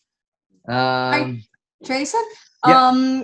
I do believe that all of the participants and our agent here also would love to listen from you the update regarding to the COVID in the area, and right. when do you expect that the country will open the borders, or when we can start to planning our routing and destination promoting?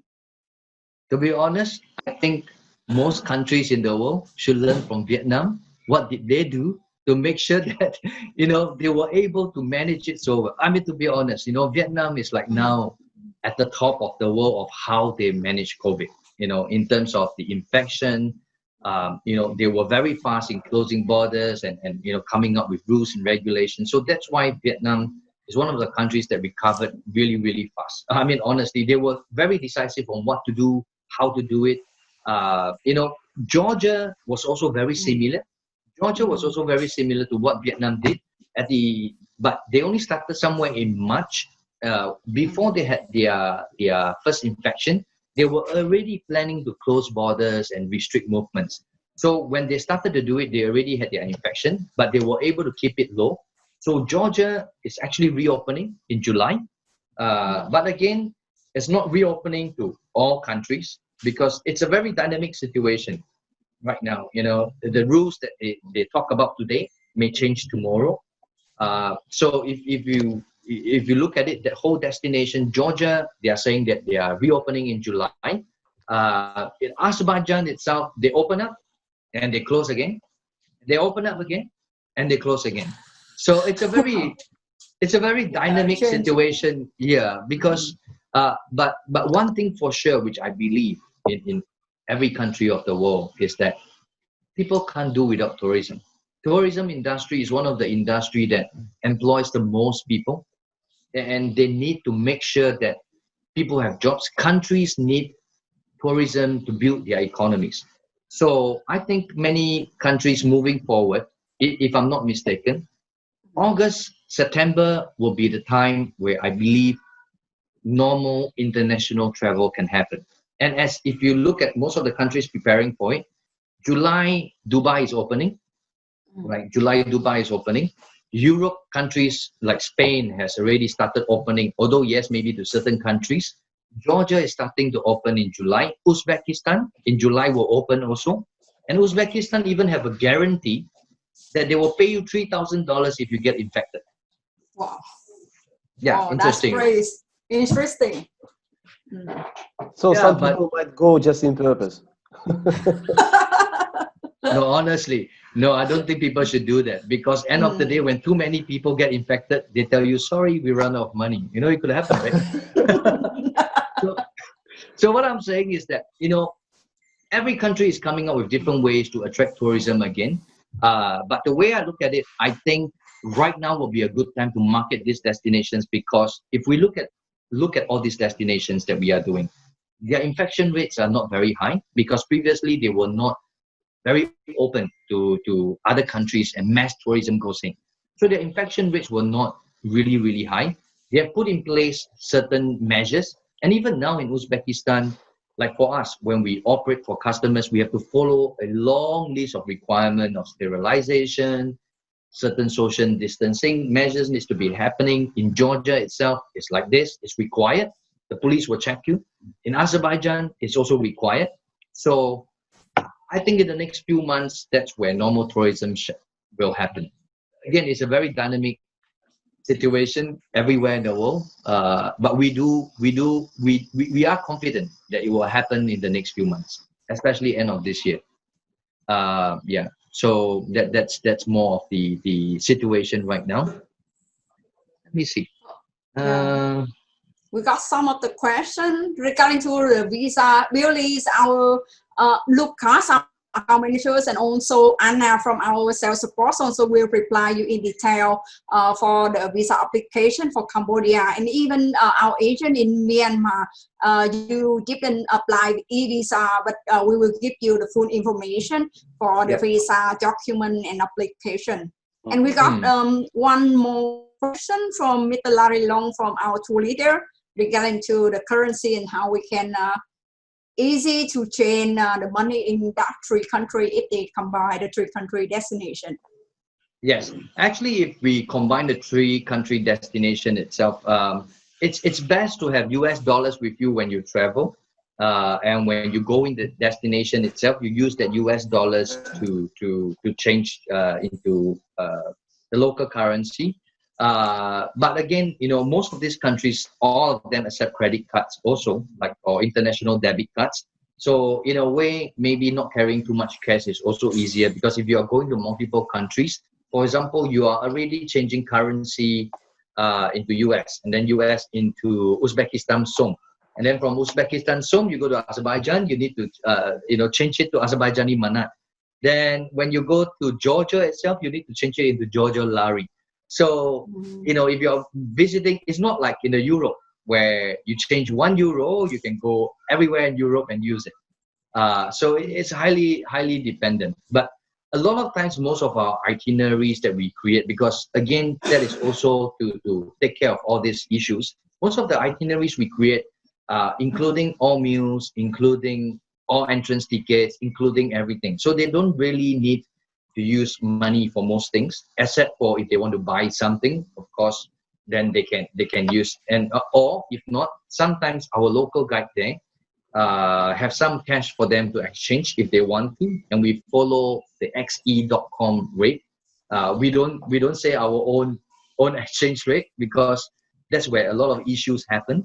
So we always follow online what's the exchange rate, and we can do the exchange for the guests. If they just want to buy one item and they run out of cash, we don't do money changer business, but sometimes we help the guests if they really need something.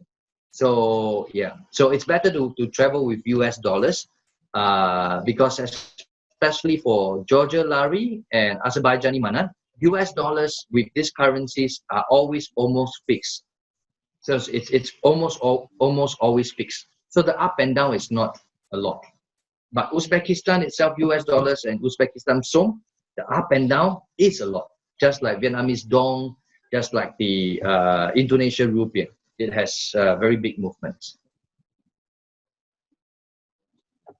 Okay, Right. and maybe we may go through our fun session with fun sweet area while waiting. I do believe that if our agent and also participant, if you have any more questions regarding to our destination, our sales team are at your disposal to send question, and we will get back to you soon with get itineraries as well, the latest question and also your concern. So now maybe Jason, may I invite you for support 3 questions to finding out 3 winners. So normally we will have the fun week, and we would looking for the most correct and also soonest answer. And for participants, now is the last time for you to win our Starbucks before our break until mid of September. So today is your last chance. So maybe one by one, Jason, I would like to need your help for the question. Right. So I will not make it very difficult for them because, you know, honestly, I think in 1.5 hours, almost 2 hours, right? They see 3 destinations, new destination with so much information, and with me talking so much, I'm sure, you know, it's quite tough for them to remember everything. But to add to what you have said, if they have more questions in the future, you know, together with Connie, we are happy to also do individual sessions for the individual travel companies as well. If you need more information about the destination separately. So, you know, in this webinar, we have given so much information. So I will try to give it the easiest one as much as I possibly can. So I can't see who has raised the hand or given the answer. So I need my colleagues in Connie itself to help me know who is the one who answered first. So the first question is this, very, very easy, very, very easy. Google first, you know, in case. So the first question is this, what is the capital city of Azerbaijan? People are laughing. Easy one. Let me see in the chat box. Oh, many people are. Many people. Let's see, who is the first one? Yes. Let me stop sharing. Maybe better. So, which one is the early one? So, congratulations, Han Nguyen from Saigon, right? For the earliest and soonest one, correct? And soonest one. Right. Let me see. Okay, so we have the winner already, right? The first winner for this. Yes, the first winner. Okay, great. So now second question now. Second question, they are all waiting to see whether I will ask what is the capital of Georgia, right? No, that's not the question. Name me the city in Georgia that is by the Black Sea.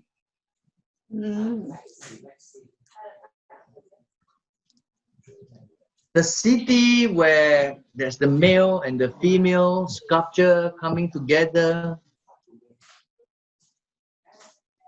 Oh, wow. Well, a little bit timing for searching. No, a little bit tough, yeah. Let me see. In Georgia, there's this city by the Black Sea where there is the Ali and Nino sculpture. Yeah, I heard it. I heard somebody say the answer. No, this is for my team. Okay, if it is for Connie team itself, sorry, no Starbucks, but you have overtime. Yeah, you work overtime. Yeah, but actually we have our participant. Batumi. Somebody gave the answer already. Batumi. Yes, and congratulations and long one again for the correct answer. Wow. So Larry, right? Larry got the correct answer. Batumi. Okay, now the last question. Yes, last question. Not capital, not city, but we ask something different. For Uzbekistan, a very important rice dish that they have there has what meat inside? Very easy one. Easy. Easy one. Next time when you visit Uzbekistan, I will make sure I order one big plate for you. Okay, wait. Clove is right. Horse, yes. So, wow, this Larry is really good. Horse meat. But I think Larry, you already won one of the Starbucks or bubble tea. Maybe if you don't mind, we can give this prize to the next person who answered after you. Oh, Larry, wow, he's such a great person. You know, he typed very fast. Yes, sure. I haven't Very even finished generous. what I'm saying. Yeah. Larry, thank you. You are a good person. So we will give this to Elite Travel and Tours. Elite Travel. Yeah. Thank Yeah. you. Thank you. Thank you very much. Thank you. You know, you guys are really fantastic. We really hope to see all of you in our destination as soon as possible, because you know there's so many things we can do together as partners. You know, there's so many things that we can do together to really grow that tourism business into these destinations, as well as for your markets to visit these beautiful destinations as well. So as I have mentioned, you know, in moving forward, if you require, you know, us, you know, as Coney together to do more webinar for you, or your sales team, your staff in your company, do let us know. We will be more than happy to do that, so that you will be able to get more information, and your sales team itself, when they are talking to your customers, your walking customers, they are also more confident in their destinations to be able to promote these destinations. Do let us know anytime, you know, because if you don't succeed, we don't succeed. You know, we are all in this together, right? So we definitely look forward to have that opportunity to work with all of you, and certainly hope to see all of you in Uzbekistan. I will definitely order the big clove rice. And Larry, I hope I see you in Uzbekistan and really let you taste how horse meat is. Yes, I do think so, because you know that Larry is our one of experienced long haul tour leader for a long time, and I'm sure that he will traveling one again soon, and maybe you can meet him during the next time. And Certainly also looking forward for to all it. participants, just one again, thank you one again for all the participants, and also your contribute for our webinar, for our virtual workshop and webinar. And do forget our last session in June, in this Thursday at 10 a.m. and with same links and also password. As well, for upcoming, we will back on mid of September with another 8 webinar. And do remember to know for the agent and also for someone in Ho Chi Minh City only, that as besides our webinar, we also have the tour leader support to sharing all the information, where Larry and also Mr. Han will be the one who is like renting in his coffee shop, and where they can share also for Dubai, for France, for other destinations from tour leader. Maybe Anha, are you there? Just to introduce a little bit more in the tour leader sharing session.